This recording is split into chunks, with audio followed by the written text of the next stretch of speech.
Meet the most interesting man on the planet, otherwise known as Abdullah Kudrath.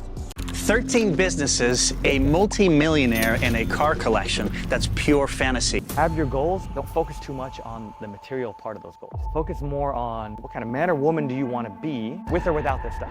All right, hey guys, we are here at the warehouse. A friend of mine who's in town from Turkey with his 2 sons, teenage boys, he wanted to come see the warehouse. And he kind of told me on the side that the boys, they met me 4 years ago. He said they look up to me, and he asked me if I could talk to them about certain things, I guess life lessons. He could do it, but maybe it's different if it's not coming from your dad.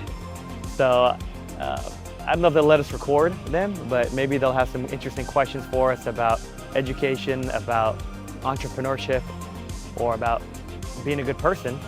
And if you guys are interested, you could tune in and listen to some of that conversation as well. Come around this way. So here's the 1972 Chevelle we're working on. This one's going to be a race configuration that runs on jet fuel. Yeah. Then the Batmobile. This was my favorite Batmobile as a kid. It's road legal, right? Yeah, so I've driven it around a few times. Really? When I first got it, we took about a year. You know, you guys met Adam earlier. You saw him. He's our technician, really good at these custom builds, right? So we got the project from a guy up north, but it was incomplete. He kind of sold it as road ready. It was not. I mean, but it was a beautiful car, beautiful design. We just needed to get it running. So put the motor, put the braking system together. I took it on some test drives around Houston. Nobody knew it was me. I was wearing a mask, a black mask. Okay. Driving around, people were taking pictures, posting it online. It drives everyone crazy. They're like, whoa, right? Now, but we detected a few modifications we needed to make to the engine, so we took it back in, took it apart, remanufactured and remachined the engine. Now it's going to be smoother, faster, and more reliable on the road. Now this engine is not just any old engine. This is a custom-built LS engine with huge turbos that can produce almost 1,000 horsepower. 1,000 horsepower. When I drove it, this thing is a rocket. Really? Once the turbos spool, it just takes off. Because if I got to catch up to the Joker, I got to be fast. Yeah, this is a V8, and we'll see. Yeah, you can see the 2 compound turbos over there on that side. With a huge exhaust, right? Inside the bay, we've got the dash taken off, so you can see kind of right into some of the inner workings. So this should be started up again, maybe even today. Is this more for hobby or fun, or is this the primary goal of the business? No, this is just me being a big kid, really. You know, I feel like my whole life, I've realized it. All the childhood dreams I had, the promises I made to myself, and the things I thought were so cool, I feel like my whole life is me just trying to check all those boxes off and fulfill all my childhood dreams, right? Childhood or adult dreams, once you have them, why don't you go after them? Why do we let life get in the way or stifle us, right? If something makes you happy, and I mean happy in a good way, right? A lot of things can make you happy in a bad way. Drugs, cheap thrills, you know, chasing a bunch of women all the time, right? We're guys, what we do sometimes, but we have to balance life. We have to make sure that we're not chasing cheap thrills to the point where it's hurting us or hurting other people, right? But these are the kind of things that if you know, why should every day be like the next day and be boring, right? If you can set a goal and achieve it, and sometimes it takes a long time, right? I made that dream when I was, I don't know, 7, and I didn't get it till now. I'm 41.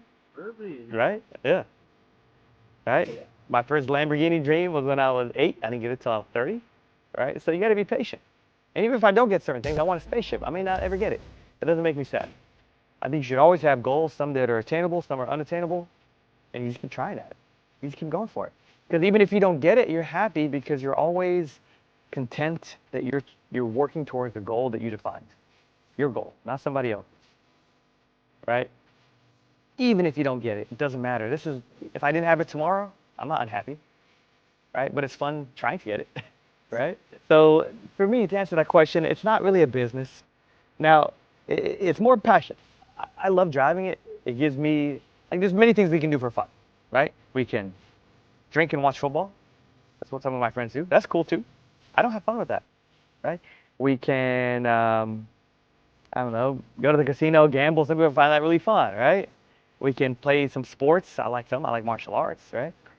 So we can go to the club, right? Everyone has their idea of fun. This is my idea of fun. Driving in this, listening to music that's appropriate to it, and just enjoying the machine, right? Understanding how it works, seeing how we can make it better. What can we add to it to make it more cool and interesting, right? So you find what makes it fun for you, and that's what you should fill your free time with. Some people it's music. They're gonna practice on a guitar, a piano, right? To me, I love machines. Whether it's a motorcycle, a car, a tank, an airplane, a hovercraft, helicopter, hopefully one day. Like, that's what my love is. That's one helicopter. We had the military one. Yeah. Now, the person working on that ended up not being reliable, but through that process, I learned a lot about aviation. So I'm hoping in 3 years, I'll have a smaller, regular one and be able to fly that. I give myself a 3-year timeline. Right? Now, that being said, even though this costs money and it's not a business, I'm really not losing or spending a whole lot of money because everything I buy holds its value. I have some cars that have almost doubled in value since I bought it. Like even that older Lamborghini. I got it for $100,000 because it needed a little bit of work in the front. I fixed it. That was 3 years ago. It needed a little maintenance. We've done it. Now I can easily sell that car for $250, and it keeps going up. So it wasn't a waste of money, right? It's my passion, but I know how to do it in a way to where I'm not losing money. I'm gaining money, right? This car, we're putting work, but if I choose to sell it one day, it's got a lot of value. Someone can jump into this car and not have to do this work. People ask to rent it just to park it outside of an event, right? Sometimes they'll pay you tens of thousands of dollars, like, because it's the only one around, right? And it would really up the presence of their event if it's a Comic-Con event or some type of movie premiere or a special event, right? So you can come up with creative ways to offset your cost, make money off of it, and enjoy it. I mean, for me, like you're my biggest mentor out there. I mean, I see you on Instagram, whatnot. I mean, all this stuff you're doing. It's like I want to also achieve this in like 5, 10, 15 years because I love. I mean, what projects you and whatnot. Like, what kind of advice do you have like for me, as like for young people to do what you. Yeah, well, I'm honored to have some small part and for you to call me a mentor, right? Because I do this because I like it, but I do try to inspire other people to find what they like and chase it, right? Okay, but how do you get it, right? It's a long and a detailed process. There's no easy way to get there. Like I said, it took me decades, but I was still happy the whole time without that stuff, right? So we have these as goals in the future, but it's not. We don't like let the want for things consume us, right? To where we would break our principles in order to get it, right? We have to have our passion and other things in line about ourselves that we want to do, well, whether it's study hard, work hard, try to learn new things, challenge ourselves, take the right risk, right? That's how your dad became so successful, right? A lot of people can just work a regular job. He is more of a thinker, right? He wants to expand it. He created this company, wants to expand it. He wants to see, and now he's up with the biggest car companies, Ferrari and McLaren, right? It takes goals and it takes time, right? So once you find, and it's okay to change that in life. When I started, it was computers, then it became being a doctor, then it became business, right? It might become aviation or real estate, right? It's okay to change as long as it's well thought out and it evolves, right? You don't want to just have a bunch of ideas and then just give up on them too easy. That's not what I'm talking about. I'm talking about learning as much as you can on that pathway and then continuing to build on that and build on that, right? That's what I mean by it's okay to change, right? So what can I tell you? I think the number one thing is have your goals, but don't focus too much on the material part of those goals, right? Focus more on what kind of man or woman, if we're talking to a girl, what kind of man or woman do you want to be with or without this stuff, right? Because if you take that away, I don't want people to say, oh, AK, he's nobody, he's not cool, he's not even a nice guy, he's kind of mean, he's a jerk. And then if I have it, I don't want to be like, oh, people only like me because I have cool stuff. That's not worth it to me, right? So with or without that, you got to define yourself as a person, as a human being. What do you stand for, right? So without anything, without money, without cars, people would say, man, he's an awesome person, right? He looks after the people around him. He's always working hard. He's always learning new things. right? Every time I see him, he's got something new going on and he's working hard towards it, right? So I think that's step one. Step one is like defining yourself as a person, right?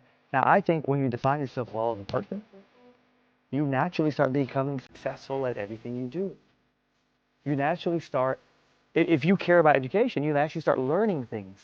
The other people will just, I don't care, right? When you're in the coffee shop, when you're in this place, you start looking at the employees. You know what's good, you know what's not good. You recognize this one guy, wow, he doesn't seem like an old employee. You chat with him, you find out he's the owner, right?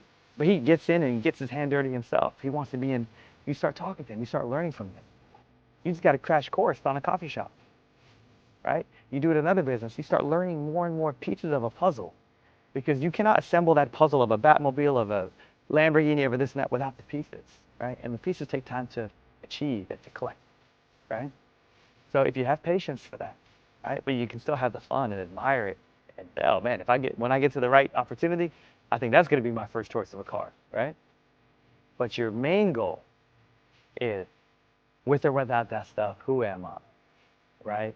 What's written in my books, my autobiography, right? What do I want on that, right?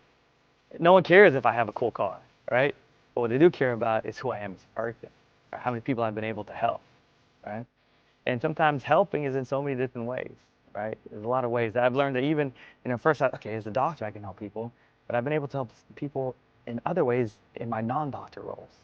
That's the first starting answer. If you're always pursuing every relationship on what you can take from others, I don't think you'll build strong relationships, right? So when I was really young, I couldn't help people as a doctor and I didn't have money, but I was good with computers.